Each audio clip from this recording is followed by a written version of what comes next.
The link. Allen's. Published, 1963. Categories: fiction, science fiction, short stories. About Nourse. Allen's was born August 11, 1928 to Benjamin and Grace Ogg in Des Moines, Iowa. He attended high school in Long Island, New York. He served in the U.S. Navy after World War II. He earned a Bachelor of Science degree in 1951 from Rutgers University, New Brunswick, New Jersey. He married Ann Morton on June 11, 1952 in Linden, New Jersey. He received a Doctor of Medicine, M.D., degree in 1955 from the University of Pennsylvania. He served his one-year internship at Virginia Mason Hospital in Seattle, Washington. He practiced medicine in North Bend, Washington from 1958 to 1963 and also pursued his writing career. He had helped pay for his medical education by writing science fiction for magazines. After retiring from medicine,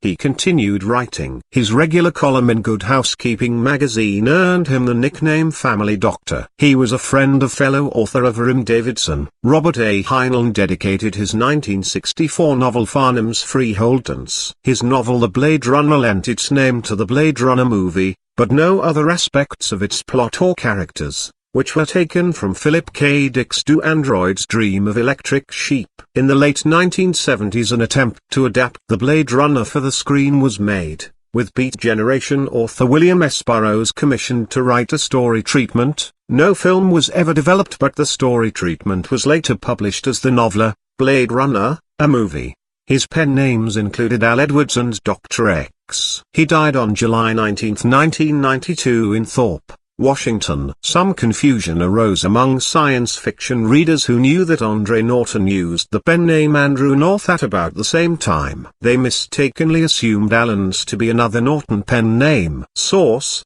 Wikipedia. Also available on our channel. Nourse, An Ounce of Cure, 1963. Star Surgeon, 1959. Gold in the Sky, 1958. Martyr, 1957. Derelict, 1953. Infinite Intruder, 1953. Letter of the Law, 1954. Image of the Gods, 1963. Second Sight, 1963. Circus, 1963. Copyright. Please read the legal notice included in this ebook and/or check the copyright status in your country. It was nearly sundown when Ravden eased the ship down into the last slow arc toward the Earth's surface. Stretching his arms and legs, he tried to relax and ease the tension in his tired muscles. Carefully, he tightened the seat belt for landing. Below him he could see the vast, tangled expanse of jungle land spreading out to the horizon. Miles ahead was the bright circle of the landing field and the sparkling glow of the city beyond. Ravden peered to the north of the city, hoping to catch a glimpse of the concert before his ship was swallowed by the brilliant landing lights. A bell chimed softly in his ear. Ravden forced his attention back to the landing operation. He was still numb and shaken from the warp passage, his mind still muddled by the abrupt and incredible change. Moments before, the sky had been a vast, starry blanket of black velvet. Then, abruptly, he had been hovering over the city, sliding down toward warm friendly lights and music. He checked the proper switches, and felt the throbbing purr of the anti-grav motors as the ship slid in toward the landing slot. Tall spires of other ships rose to meet him, circle upon circle of silver needles pointing skyward. A little later they were blotted out as the ship was grappled into the berth from which it had risen days before. With a sigh, Ravden eased himself out of the seat, his heart pounding with excitement. Perhaps, he thought, he was too excited, too eager to be home, for his mind was still reeling from the fearful discovery of his journey. The station was completely empty as Ravden walked down the ramp to the shuttles. At the desk he checked in with the shiny punch card robot, and walked swiftly across the polished floor. The wall panels pulsed a somber blue-green, broken sharply by brilliant flashes and overtones of scarlet, reflecting with subtle accuracy the tumult in his own mind. Not a sound was in the air, not a whisper nor sign of human habitation. Vaguely, uneasiness grew in his mind as he entered the shuttle station. Suddenly, the music caught him, a long, low chord of indescribable beauty, rising and falling in the wind, A distant whisper of life ear broke in bar. The concert. Of course, everyone would be at the concert tonight, and even from 2 miles away, the beauty of 400 perfectly harmonized voices was carried on the breeze. Ravdan's uneasiness disappeared. He was eager to discharge his horrible news, get it off his mind and join the others in the great amphitheatre set deep in the hillside outside the city. But he knew instinctively that Lord Nehemon, anticipating his return, would not be at the concert. Riding the shuttle over the edges of jungle land toward the shining bright beauty of the city, Ravdan settled back, trying to clear his mind of the shock and horror he had encountered on his journey. The curves and spires of glowing plastic passed him, lighted with a million hues. He realized that his whole life was entangled in the very beauty of this wonderful city. Everything he had ever hoped or dreamed lay sheltered here in the ever-changing rhythm of colors and shapes and sounds. And now, he knew, he would soon see his beloved city burning once again, turning to flames and ashes in a heartbreaking memorial to the age-old fear of his people. The little shuttle car settled down softly on the green terrace near the center of the city. The building was a masterpiece of smoothly curving walls and tasteful lines, opening a full side to the south to catch the soft sunlight and warm breezes. Ravdan strode across the deep carpeting of the terrace. There was other music here, different music, a wilder, more intimate fantasy of whirling sound. An oval door opened for him, and he stopped short, staggered for a moment by the overpowering beauty in the vaulted room. A girl with red hair the color of new flame was dancing with enthralling beauty and abandon, her body moving like ripples of wind to the music which filled the room with its throbbing cry. Her beauty was exquisite, every motion, every flowing turn a symphony of flawless perfection as she danced to the wild music. Lord Nehemon. The dancer threw back her head sharply, eyes wide, her body frozen in midair, and then, abruptly, she was gone, leaving only the barest flickering image of her fiery hair.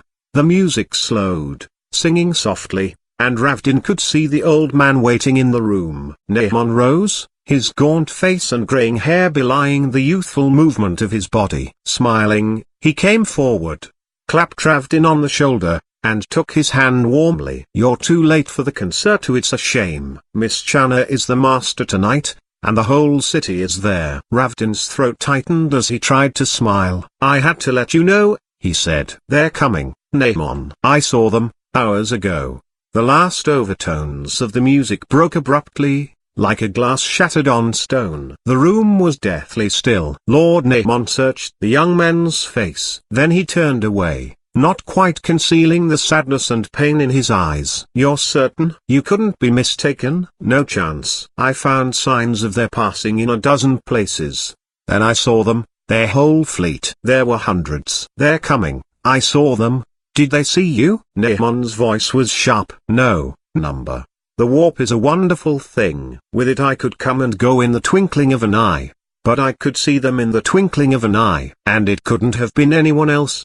Could anyone else build ships like the hunters?" Nehemon sighed wearily. "No one that we know." He glanced up at the young man. "Sit down, son. Sit down." "I'll just have to rearrange my thinking a little." "Where were they? How far?" 7 light years, Ravdan said. "Can you imagine it? Just 7. And moving straight this way." "They know where we are, and they are coming quickly." His eyes filled with fear. "They couldn't have found us so soon, unless they too have discovered the warp and how to use it to travel."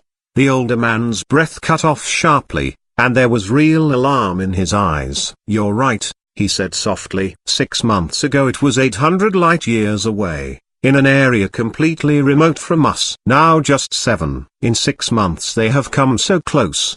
The scout looked up at Nehemon in desperation. "But what can we do? We have only weeks, maybe days, before they're here. We have no time to plan, no time to prepare for them. What can we do?" The room was silent. Finally the aged leader stood up, wearily, some fraction of his 600 years of life showing in his face for the first time in centuries. "We can do once again what we always have done before when the hunters came. he said sadly. We can run away. The bright street below the oval window was empty and quiet. Not a breath of air stirred in the city. Ravden stared out in bitter silence. Yes, we can run away, just as we always have before. After we have worked so hard, accomplished so much here, we must burn the city and flee again. His voice trailed off to silence. He stared at Naaman, seeking in the old man's face some answer, some reassurance. But he found no answer there, only sadness. Think of the concerts. It's taken so long, but at last we've come so close to the ultimate goal. He gestured toward the thought-sensitive sounding boards lining the walls, the panels which had made the dancer illusion possible. Think of the beauty and peace we've found here. I know. How well I know. Yet now the hunters come again, and again we must run away. Ravden stared at the old man, his eyes suddenly bright. Naaman, when I saw those ships I began thinking. I've spent many years thinking, my son. Not what I've been thinking. Ravden sat down, clasping his hands in excitement. The hunters come and we run away. Naaman, think about that for a moment. We run, and we run, and we run. From what? We run from the hunters. They're hunting us, these hunters. They've never quite found us, because we've always already run. We're clever, we're fortunate, and we have a way of life that they do not. So whenever they have come close to finding us, we have run. Naaman nodded slowly. For thousands of years. Ravden's eyes were bright. Yes, we flee, we cringe, we hide under stones, we break up our lives and uproot our families, running like frightened animals in the shadows of night and secrecy. He gulped a breath, and his eyes sought Naaman's angrily. Why do we run, my lord? Naaman's eyes widened. Because we have no choice, he said. We must run or be killed. You know that. You've seen the records, you've been taught. Oh, yes, I know what I've been taught. I've been taught that eons ago our remote ancestors fought the hunters, and lost, and fled, and were pursued. But why do we keep running? Time after time we've been cornered, and we've turned and fled. Why? Even animals know that when they're cornered they must turn and fight. We are not animals. Naaman's voice cut the air like a whiplash. But we could fight. Animals fight. We do not. We fought once, like animals, and now we must run from the hunters who continue to fight like animals. So be it. Let the hunters fight. Ravden shook his head. Do you mean that the hunters are not men like us? He said. That's what you're saying, that they are animals. All right. We kill animals for our food, isn't that true? We kill the tiger beasts in the jungle to protect ourselves. Why not kill the hunters to protect ourselves? Naaman sighed, and reached out a hand to the young man. I'm sorry, he said gently, it seems logical, but it's false logic. The hunters are men just like you and me. Their lives are different, their culture is different, but they are men. And human life is sacred, to us, above all else. This is the fundamental basis of our very existence. Without it we would be hunters, too. If we fight, we are dead even if we live. That's why we must run away now, and always, because we know that we must not kill men. On the street below, the night air was suddenly full of voices, chattering, intermingled with whispers of song and occasional brief harmonic flutterings. The footfalls were muted on the polished pavement as the people passed slowly, their voices carrying a hint of puzzled uneasiness. The concert's over. Ravden walked to the window, feeling a chill pass through him. So soon? I wonder why? Eagerly he searched the faces passing in the street for Dana's face, sensing the lurking discord in the quiet talk of the crowd. Suddenly the soundboards in the room tinkled a carillon of ruby tones in his ear, and she was in the room, rushing into his arms with a happy cry, pressing her soft cheek to his rough chin. You're back. Oh, I'm so glad, so very glad. She turned to the old man. Naaman, what has happened? The concert was ruined tonight. There was something in the air. Everybody felt it. For some reason the people seemed afraid. Ravden turned away from his bride. Tell her, he said to the old man. Dana looked at them, her grey eyes widening in horror. The hunters. They've found us? Ravden nodded wordlessly. Her hands trembled as she sat down, and there were tears in her eyes. We came so close tonight, so very close. I felt the music before it was sung. Do you realize that? I felt the fear around me, even though no one said a word. It wasn't vague or fuzzy, it was clear. The transference was perfect. She turned to face the old man. It's taken so long to come this far, Naaman. So much work, so much training to reach a perfect communal concert. We've had only 200 years here, only 200. I was just a little girl when we came. I can't even remember before that. Before we came here we were undisturbed for 1,000 years, and before that, 4,000. But 200 we can't leave now, not when we've come so far. Ravden nodded. That's the trouble. They come closer every time. This time they will catch us, or the next time, or the next. And that will be the end of everything for us, unless we fight them. He paused, watching the last groups dispersing on the street below. If we only knew, for certain, what we were running from. There was a startled silence. The girl's breath came in a gasp and her eyes widened as his words sank home. Ravden, she said softly, have you ever seen a hunter? Ravden stared at her, and felt a chill of excitement. Music burst from the sounding board. Odd, wild music, suddenly hopeful. No, he said. No, of course not. You know that. The girl rose from her seat. Nor have I. Never, not once. She turned to Lord Naaman. Have you? Never. The old man's voice was harsh. Has anyone ever seen a hunter? Ravden's hand trembled. I don't know. None of us living now, number. It's been too long since they last actually found us. I've read. Oh, I can't remember. I think my grandfather saw them, or my great-grandfather, somewhere back there. It's been thousands of years. Yet we've been tearing ourselves up by the roots, fleeing from planet to planet, running and dying and still running. But suppose we don't need to run anymore? He stared at her. They keep coming.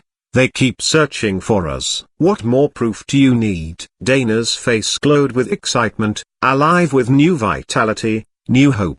Ravden, can't you see? They might have changed. They might not be the same. Things can happen. Look at us, how we've grown since the wars with the hunters. Think how our philosophy and culture have matured. Oh, Ravden, you were to be master at a concert next month. Think how the concerts have changed. Even my grandmother can remember when the concerts were just a few performers playing, and everyone else just sitting and listening. Can you imagine anything more silly? They hadn't even thought of transference then. They never dreamed what a real concert could be. Why, those people had never begun to understand music until they themselves became a part of it. Even we can see these changes. Why couldn't the hunters have grown and changed just as we have? Naaman's voice broke in, almost harshly, as he faced the excited bear. The hunters don't have concerts, he said grimly. You're deluding yourself, Dana. They laugh at our music, they scoff at our arts and twist them into obscene mockeries.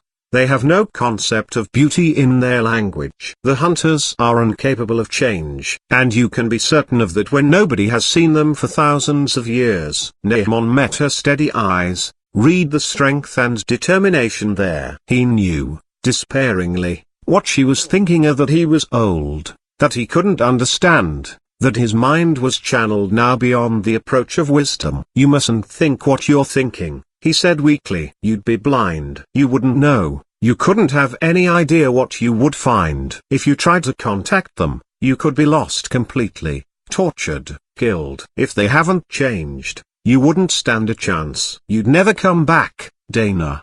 But she's right all the same, Ravden said softly. You're wrong, my lord. We can't continue this way if we're to survive. Sometime our people must contact them, find the link that was once between us, and forge it strong again. We could do it, Dana and I. I could forbid you to go. Dana looked at her husband, and her eyes were proud. You could forbid us, she said, facing the old man. But you could never stop us. At the edge of the jungle land a great beast stood with green gleaming eyes, licking his fanged jaws as he watched the glowing city, sensing somehow that the mystifying circle of light and motion was soon to become his jungle land again. In the city the turmoil bubbled over, as wave after wave of the people made the short safari across the intervening jungle to the circles of their ships. Husbands, wives, fathers, mothers all carried their small, frail remembrances out to the ships. There was music among them still, but it was a different sort of music, now, an eerie, hopeless music that drifted out of the city in the wind. It caused all but the bravest of the beasts, their hair prickling on their backs, to run in panic through the jungle darkness. It was a melancholy music, carried from thought to thought, from voice to voice as the people of the city wearily prepared themselves once again for the long journey to run away. In the darkness of secrecy, to be gone, without a trace, without symbol or vestige of their presence, leaving only the scorched circle of land for the jungle to reclaim, so that no eyes, not even the sharpest, would ever know how long they had stayed, nor where they might have gone. In the rounded room of his house, Lord Nahon dispatched the last of his belongings, a few remembrances, nothing more, because the space on the ships must take people, not remembrances, and he knew that the remembrances would bring only pain. All day Nahon had supervised the loading, the intricate preparation, following plans laid down millennia before. He saw the libraries and records transported, mile upon endless mile of microfilm, carted to the ships prepared to carry them, stored until a new resting place was found. The history of a people was recorded on that film, a people once proud and strong, now equally proud, but dwindling in numbers as toll for the constant roving. A proud people, yet a people who would turn and run without thought, in a panic of age-old fear. They had to run, Nahon knew, if they were to survive. And with a blaze of anger in his heart, he almost hated the two young people waiting here with him for the last ship to be filled. For these two would not go. It had been a long and painful night. He had pleaded and begged, tried to persuade them that there was no hope, that the very idea of remaining behind or trying to contact the hunters was insane. Yet he knew they were sane, perhaps unwise, naive, but their decision had been reached, and they would not be shaken. The day was almost gone as the last ships began to fill. Nahon turned to Ravdin and Dana, his face lined and tired. "You'll have to go soon," he said. "The city will be burned. Of course, as always, you'll be left with food, and with weapons against the jungle. The hunters will know that we've been here, but they'll not know when, nor where we have gone." He paused. "It will be up to you to see that they don't learn." Dana shook her head. "We'll tell them nothing, unless it's safe for them to know. They'll question you, even torture you." She smiled calmly. "Perhaps they won't, but as a last resort, we can blank out." Nahon's face went white. "You know there is no coming back. Once you do that, you would never regain your memory. You must save it for a last resort." Down below on the street the last groups of people were passing.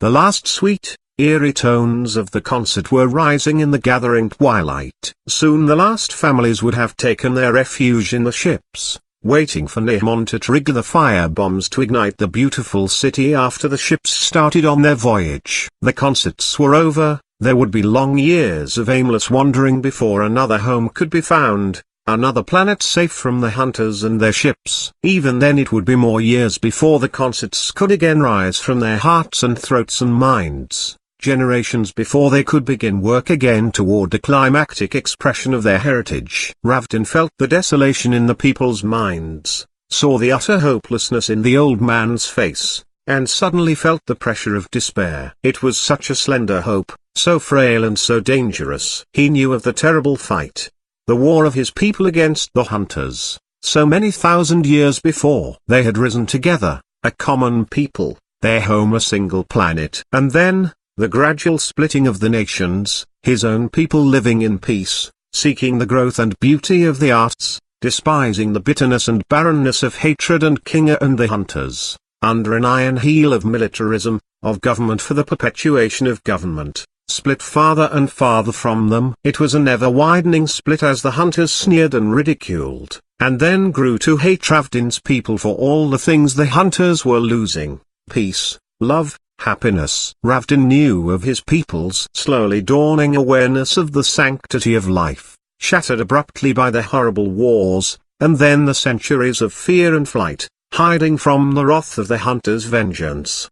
His people had learned much in those long years. They had conquered disease. They had grown in strength as they'd dwindled in numbers. But now the end could be seen, crystal clear, the end of his people and a ghastly grave. Naaman's voice broke the silence. If you must stay behind, then go now. The city will burn an hour after the countdown. We will be safe outside the city. Dana gripped her husband's hand, trying to transmit to him some part of her strength and confidence. Wish us the best, Naaman. If a link can be forged, we will forge it. I wish you the best in everything. There were tears in the old man's eyes as he turned and left the room. They stood in the jungle land, listening to the scurry of frightened animals, and shivering in the cool night air as the bright sparks of the ship's exhausts faded into the black starry sky. A man and a woman alone, speechless, watching, staring with awful longing into the skies as the bright rocket jets dwindled to specks and flickered out. The city burned. Purple spumes of flame shot high into the air, throwing a ghastly light on the frightened jungle land. Spires of flame seemed to be seeking the stars with their fingers as the plastic walls and streets of the city hissed and shriveled,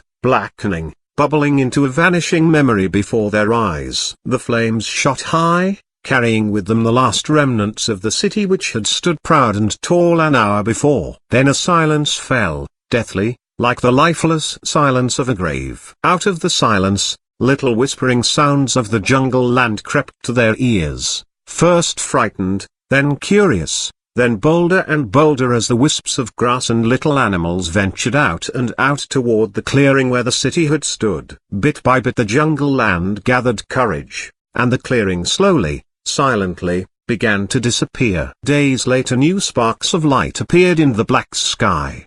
They grew to larger specks, then to flares, and finally settled to the earth as powerful, flaming jets. They were squat, misshapen vessels, circling down like vultures, hissing, screeching, landing with a grinding crash in the tall thicket near the place where the city had stood. Ravdan's signal had guided them in, and the hunters had seen them, standing on a hilltop above the demolished amphitheater. Men had come out of the ships, large men with cold faces and dull eyes, weapons strapped to their trim uniforms. The hunters had blinked at them, unbelieving, with their weapons held at ready. Ravdan and Dana were seized and led to the flagship. As they approached it, their hearts sank and they clasped hands to bolster their failing hope. The leader of the hunters looked up from his desk as they were thrust into his cabin. Frankel's face was a graven mask as he searched their faces dispassionately. The captives were pale and seemed to cringe from the pale interrogation light. Chickens. The hunter snorted. We have been hunting down chickens. His eyes turned to one of the guards. They have been searched? Of course, master. And questioned? The guard frowned. Yes, sir. But their language is almost unintelligible. You've studied the basic tongues, haven't you? Frankel's voice was as cold as his eyes. Of course, sir, but this is so different. Frankel stared in contempt at the fair-skinned captives, fixing his eyes on them for a long moment. Finally he said, well? Ravdan glanced briefly at Dana's white face. His voice seemed weak and high-pitched in comparison to the hunter's baritone. You are the leader of the hunters? Frankel regarded him sourly, without replying. His thin face was swarthy, his short-cut grey hair matching the cold grey of his eyes. It was an odd face, completely blank of any thought or emotion, yet capable of shifting to a strange biting slyness in the briefest instant. It was a rich face, a face of inscrutable depth. He pushed his chair back, his eyes watchful. We know your people were here, he said suddenly. Now they've gone, and yet you remain behind. There must be a reason for such rashness. Are you sick? Crippled? Ravdan shook his head. We are not sick. Then criminals, perhaps? Being punished for rebellious plots. We are not criminals. The hunter's fist crashed on the desk. Then why are you here? Why? Are you going to tell me now? Or do you propose to waste a few hours of my time first? There is no mystery, Ravdan said softly. We stayed behind to plead for peace. For peace? Frankel stared in disbelief. Then he shrugged, his face tired. I might have known. Peace. Where have your people gone? Ravdan met him eye for eye. I can't say. The hunter laughed. Let's be precise. You don't choose to say, just now.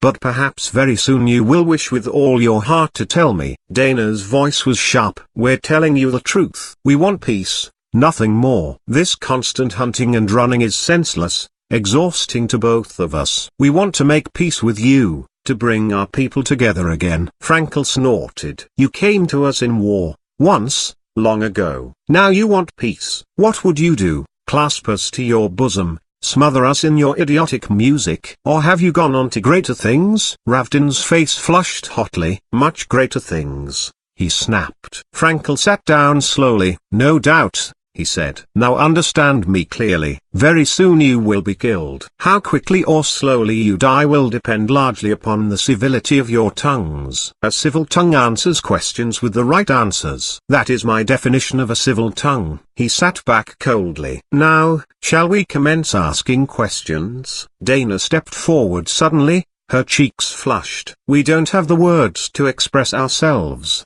she said softly. We can't tell you in words what we have to say. But music is a language even you can understand. We can tell you what we want in music. Frankel scowled. He knew about the magic of this music. He had heard of the witchcraft these weak chicken people could weave, of their strange, magic power to steal strong men's minds from them and make them like children before wolves. But he had never heard this music with his own ears. He looked at them, his eyes strangely bright. You know I cannot listen to your music. It is forbidden, even you should know that. How dare you propose? But this is different music. Dana's eyes widened, and she threw an excited glance at her husband. Our music is beautiful, wonderful to hear. If you could only hear it.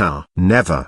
The man hesitated. Your music is forbidden, poisonous. Her smile was like sweet wine. A smile that worked into the hunter's mind like a gentle, lazy drug. But who is to permit or forbid? After all, you are the leader here, and forbidden pleasures are all the sweeter. Frankel's eyes were on hers, fascinated. Slowly, with a graceful movement, she drew the gleaming thought-sensitive stone from her clothing. It glowed in the room with a pearly luminescence, and she saw the man's eyes turning to it, drawn as if by magic. Then he looked away, and a cruel smile curled his lips. He motioned toward the stone. All right, he said mockingly. Do your worst. Show me your precious music. Like a tinkle of glass breaking in a well, the stone flashed its fiery light in the room. Little swirls of music seemed to swell from it, blossoming in the silence. Frankel tensed, a chill running up his spine, his eyes drawn back to the gleaming jewel. Suddenly, the music filled the room,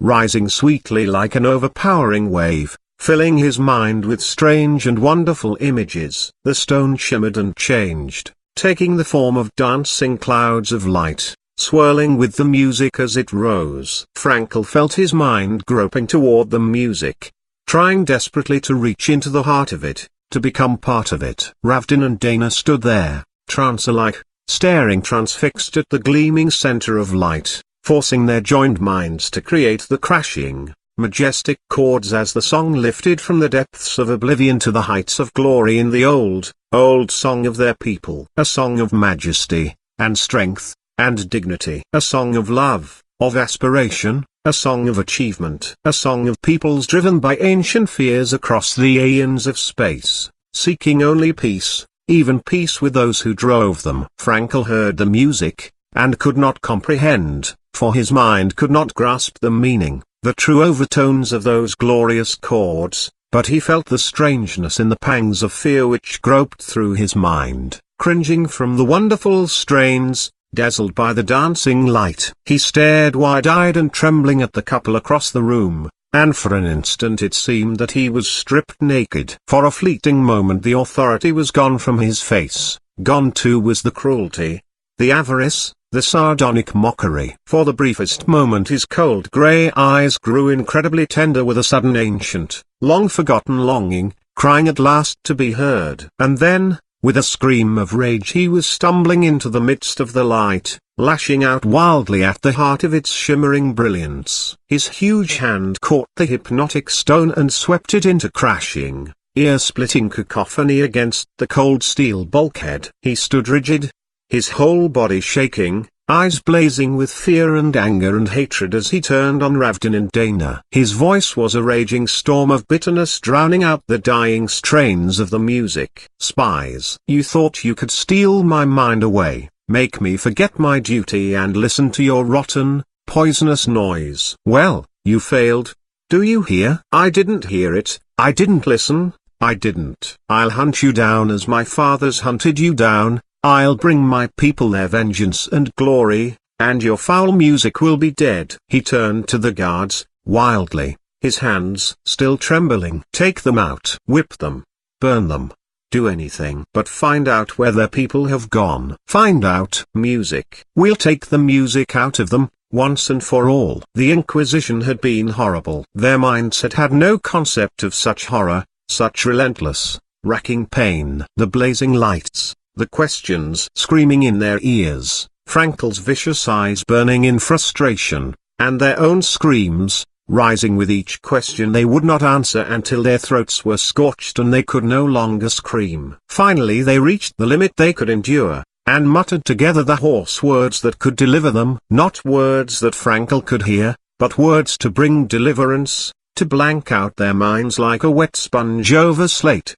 The hypnotic key clicked into the lock of their minds, their screams died in their brains. Frankel stared at them, and knew instantly what they had done, a technique of memory obliteration known and dreaded for so many thousands of years that history could not remember. As his captives stood mindless before him, he let out one hoarse, agonized scream of frustration and defeat. But strangely enough he did not kill them. He left them on a cold stone ledge, blinking dumbly at each other as the ships of his fleet rose one by one and vanished like fireflies in the dark night sky. Naked, they sat alone on the planet of the jungle land. They knew no words, no music, nothing. And they did not even know that in the departing ships a seed had been planted. For Frankel had heard the music. He had grasped the beauty of his enemies for that brief instant, and in that instant they had become less his enemies. A tiny seed of doubt had been planted. The seed would grow. The two sat dumbly, shivering. Far in the distance,